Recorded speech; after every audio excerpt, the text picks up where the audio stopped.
பேரன்பு கொண்ட சொந்தங்கள் யாவருக்கும் வணக்கம்.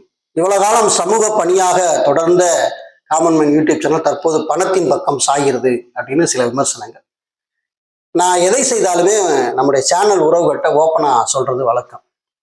பொதுநல நோக்கத்தோட நிறைய விஷயங்கள் நம்ம பண்ணிட்டு இருக்கோம். தற்போது சூழ்நிலை இந்த மாதிரி இருக்கு, அதனால சூழ்நிலையை சரி செய்வதற்கு தான் இந்த முயற்சின்னு சொல்லி நம்ம தொடர்ச்சியா ஒரு இரண்டு நம்ம நன்கொடை நிகழ்வு நடத்தணும். அதாவது விருப்பப்பட்டா நீங்க கட்டணம் செலுத்தி கன்சல்டிங்ல பயிர்ந்துக்கலாம், கலந்துக்கலாம் அப்படின்னு. அதுல சில விமர்சனங்கள் எழும்ப பெறுகிறது. பணத்திற்காக நம்ம வேலை செய்யணும் அப்படின்னு சொல்றாங்க. உண்மையாலுமே நம்ம பணத்திற்காக ஓடுறோம் அப்படின்னு நினைச்சா நிறைய பேர் நம்மளை தேடி வந்தாங்க. நிறைய பேரால் நம்ம ஏமாற்றப்பட்டோம். என்ன சொல்லுவாங்க அப்படின்னு பார்த்தீங்கன்னா, ஃபர்ஸ்ட் இந்த வேலையை நீங்க செஞ்சுட்டீங்கன்னா, உண்மையாலுமே இதை செஞ்சு கொடுத்துட்டீங்கன்னா உங்களுக்கு அவ்வளவு தரோம் இவ்வளவு தரோம் அப்படின்லாம் ஆரம்பத்தில் வருவாங்க. உண்மையாலுமே நம்ம சில கைட் பண்ணுவோம். இந்த மாதிரி எதிர்பார்ப்பே இல்லாமல் கைட் பண்றதுதான். அப்படி பண்ணும்போது அவங்களை அந்த வேலை முடிஞ்சிடும். அதுக்கப்புறம் நீ யாரு, உன்னை நான் எங்கேயுமே பார்த்தது இல்லையே அப்படின்னு புறக்கணிக்கப்பட்ட காலங்கள்லாம் நிறைய உண்டு. அப்படி நிறைய நபர்களால புறக்கணிக்கப்பட்டிருக்கோம். நம்ம அதை பத்தி ஒருபோதும் நம்ம நினைச்சதில்லை. என்னைக்குமே பொதுநல நோக்கத்தோட தான் நம்ம செயல்பட்டு இருக்கோம். ஆனா அந்த பொதுநல நோக்கத்துக்காக செயல்படுறாங்க எங்களை என்னன்னா தன் சுய லாபத்திற்காக பயன்படுத்தி சுய லாபம் அடைஞ்சதுக்கு அப்புறம் நீங்க யாரா அப்படின்னு கேட்கிற இந்த சமூகத்துலதான் நாங்கள் வாழ்ந்துட்டு இருக்கோம். அதனால எங்களுடைய தேவைகள் என்ன இருக்கு அப்படிங்கிறத உறவுகள்கிட்ட ஓப்பனா சொல்றோம். இதுல யாரையும் நம்ம திருடவோ கொள்ளையடிக்கவோ அந்த மாதிரிலாம் போல. ஒரு 2 நிகழ்வுகளை நான் உங்களுக்கு சொல்றேன். என்னன்னு கேட்டீங்கன்னா, சமூக ஆர்வலர்கள் எப்படியெல்லாம் ஏமாற்றப்படுறாங்க அப்படிங்கிறத சொல்றேன். அதே மாதிரி சமூக ஆர்வலங்கிற பேர்ல நிறைய பேர் ஏமாற்றுறாங்க. அந்த சாப்டர் இருக்கு. நான் அதை பேச வரல. நிறைய பேர் அப்படி சுத்திட்டு இருக்கிறாங்க. நான் நடந்து வந்த பாதை, நான் கடந்து வந்த பாதை, இதை நான் உங்கள்கிட்ட பகிர்ந்துக்க நான் விரும்புறேன். ஒரு வெளியூர்ல ஒரு ஆர்டி கிளாஸ் முதல் நாளே நாங்கள் போயிடும். அப்படி போய் அங்கே தங்கி அந்த ஆர்டிஐ கிளாஸ் மறுநாள் மீட் பண்ணும்போது அங்கே ஒரு நபரை சந்திக்கும் போது ஆர்டிஐ கிளாஸ் முடிஞ்சு அந்த ஈவினிங் நேரம் அந்த கேள்வி பதில் நிகழ்வு நம்ம நடத்துவோம் ஒவ்வொரு மீட்டிங்ல. அப்படி சந்திக்கும் போது அவர் நம்மளை சந்திச்சு பேசுறார். என்ன பேசுறாருன்னா, இந்த மாதிரி எங்களுடைய பரம்பரை சொத்து அது மெயினான ஏரியாவில் கிடக்கு. அதை அதுக்கான பழைய ஆவணங்கள்லாம் ஈஸி இந்த மாதிரிலாம் நம்ம செக் பண்ணி பார்த்தா ஒன்றும் அந்த அளவுக்கு பெருசாக எனக்கு புலப்படலை. அதை கரெக்டாக எனக்கு கைட் பண்ணி அதை எப்படி எடுத்து அந்த லேண்டை எப்படி மீட்கிறது, அது எங்கள் லேண்டு தான், அதில் எந்த மாற்றுக்கருத்தும் கிடையாது, எனக்கு நல்லா தெரியும். ஆனால் வேற ஒருத்தவங்க ஆக்குப்பையில் இருக்கு, அதை மீட்கணும், பட்டா மாற்றணும், அதுக்கு நீங்க உதவி செய்யணும் அப்படின்னு சொல்லி கேட்டாரு. நம்ம தோராயமா அவருக்கு எல்லாருக்கும் என்ன கைட் பண்றோமோ அதே தான் அவருக்கும் கைட் பண்ணோம். அவர் சொன்ன விஷயம் என்னன்னா, அது பல கோடி மதிப்புல போகும். அப்படி அது கைக்கு மாறிடுச்சு வந்துருச்சு நம்ம எடுத்துட்டோம் அப்படின்னா உங்களுக்கு லைஃப் டைம் செட்டில்மெண்ட் அப்படின்னு சொன்னார். உங்களுக்கு என்ன வேணுமோ காமன் மேன் சேனல் வளர்வதற்கு என்னால என்ன முடியுமோ அதெல்லாம் உங்களுக்கு செஞ்சிருவேன், நீங்க இந்த மாதிரி கஷ்டப்பட்டு இருக்க தேவையே இல்லை அப்படிங்கிற மாதிரிலாம் பேசினாங்க. வேற நபர்களா இருந்தா, அப்படியா இருங்க உங்க கூட அந்த ப்ராஜெக்ட் முழுசா பார்ப்போம், அதுல வரக்கூடிய கமிஷன் கொடுங்க அப்படின்னு சொல்லி அந்த வேலையை பார்த்துட்டு இருப்பாங்க. நான் அப்படியா சரி ஓகே இதை பார்ப்போம் அப்படின்னு சொல்லிட்டு நான் என்ன பண்ணிட்டேன், வந்துட்டேன். அப்புறம் அவர் ஏரியாவில் இருக்கக்கூடிய நமக்கு தெரிஞ்ச நண்பர்களை தொடர்பு கொண்டு இந்த மாதிரி அவர் பக்கத்துல இருக்காரு, ஏதாவது கைட் அப்பப்போ கேட்டாருன்னா நீங்க கைட் பண்ணிக்கிறீங்க அப்படின்னு நான் சொல்லியிருந்தேன். ஸோ அவரும் கைட் பண்ண அவர் என்ன பண்ணிட்டாருன்னா, தாசில்தார் அலுவலகம் போறது, இந்த மாதிரி ஆர்டிஐ பதிவு பண்றது, தொடர்ச்சியா பல விஷயங்கள் ஆர்டிஐ பதிவு பண்ணி அப்படி என்ன பண்ணிட்டாருன்னா கிட்டத்தட்ட ஒரு 2-3 இடங்களை அவர் மீட்டுட்டாரு. அந்த மீட்ட நிகழ்வையும் அவர் எங்கள்கிட்ட பகிர்ந்துக்கிட்டார். பட்டா கிடைச்சிருச்சு, ரொம்ப சந்தோஷம், மகிழ்ச்சி அப்படின்னு. ஆனா அவர் சொன்ன விஷயம் என்னன்னா, உங்களை லைஃப் டைம் நான் செட்டில் பண்ணுவேன் அப்படின்னு சொன்னார்ல, இப்ப கான்டாக்ட்லே இல்லை. இப்ப கான்டாக்ட்லே கிடையாது. இப்ப போன் பண்ணால் நாட் ரீச்சபிள் அந்த லெவலுக்கு வந்துருச்சு. அப்ப உண்மையாலுமே தன்னுடைய சுய லாபத்திற்காக எப்படி பயன்படுத்த நினைக்கிறாங்க பாருங்க. அந்த ஒரு படத்துல ஒரு வசனம் வரும், ஒருத்தனை ஏமாத்த நினைச்சா ஆசையை தூண்டுங்க அப்படின்னு.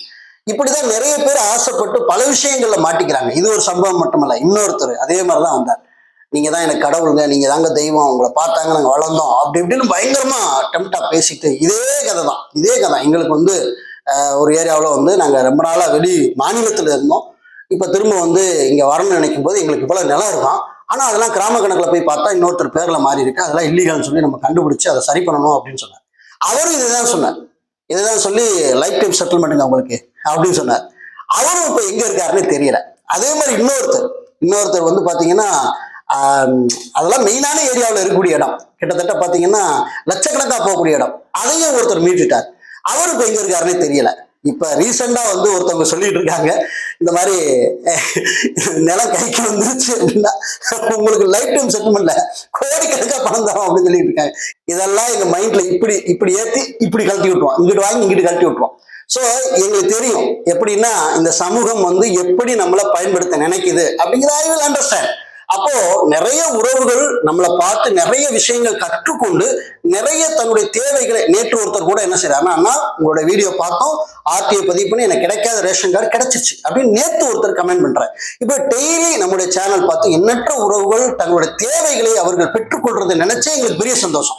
இப்படி பெற்றுக்கொள்ற உறவுகள்ட்ட தான் கேட்கிறோம், இந்த மாதிரி எங்களுக்கு ஒரு சுச்சுவேஷன் இருக்கு, ஒரு பிரச்சனை இருக்கு, நீங்க ஹெல்ப் பண்ண நினைச்சீங்கன்னா தாராளமா. அதுல எப்படி நம்ம கேட்கிறோம் அப்படின்னா, இந்த மாதிரி வந்து உங்களுக்கு ஏதாவது வந்து கன்சல்டிங் தேவையா, இந்த கன்சல்டிங் அடிப்படையில வந்து நீங்க கட்டணம் செலுத்துங்க, நாங்க உங்கள்கிட்ட பேசுறோம் அப்படின்னு தான் சொல்றோமே தவிர யாரையும் நம்ம ஏமாத்தல. சமீபத்தில் ஒரு சகோதரி வந்து பேசும்போது அவங்க சொன்னாங்க, ஆனா அந்த மாதிரி வந்து எங்களோட பூர்வீக சொத்து சம்பந்தமா ஒரு வழக்கு போட்டிருக்கோம், அந்த வழக்கு இது வரைக்கும் ஒரு 12 ஹேரிங் வந்துருச்சுன்னா, 12 ஹேரிங், அதாவது எப்படி சொல்றது அப்படின்னா, ஒரு முறை அப்படியே கேன்சல் ஆயிரும், அப்புறம் மறுபடியும் வந்து என்ன செய்யறோம்னா புதுப்பிக்கிறது.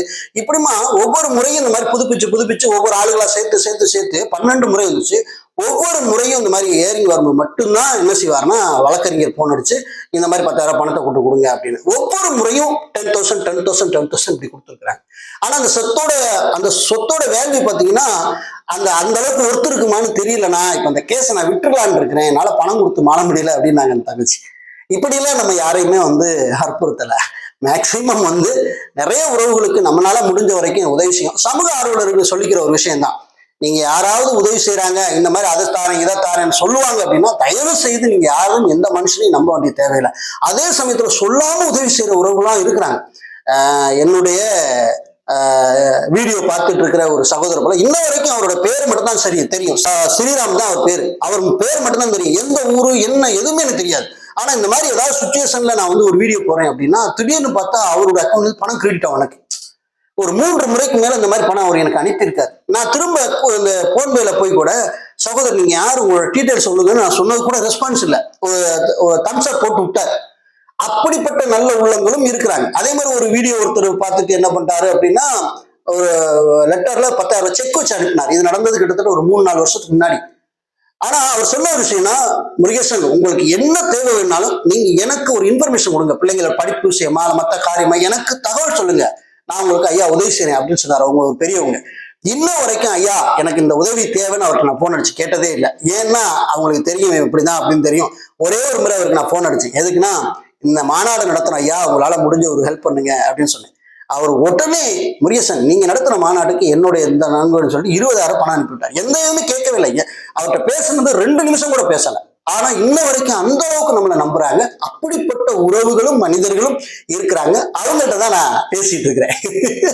அதனால அவதூறுகள், வன்மங்கள், ஏளனங்கள் இதெல்லாம் தயவு செய்து ஒதுக்கி தள்ளிட்டு நம்முடைய சேனல் முடிஞ்ச வரைக்கும் நல்ல விஷயத்துக்காக நோக்கி நகருது. நீங்க நினைச்சா உதவி செய்யலாம், இல்ல மற்றவங்களுக்கு ஷேர் பண்ணி உதவி செய்யலாம், நம்ம சேனலை பிறகு கடத்தலாம், நல்ல செய்திகள் வரும்போது அது 4 பேருக்கு சொல்லி அவங்களுக்கு விழிப்புணர்வு ஏற்படுத்தலாம். ஸோ இந்த வேலையை நீங்க செய்யுங்க. முடிஞ்ச வரைக்கும் விமர்சனங்களை தவிர்க்க உங்க எல்லாரையும் அன்போடு கேட்டுக்கொள்கிறேன்.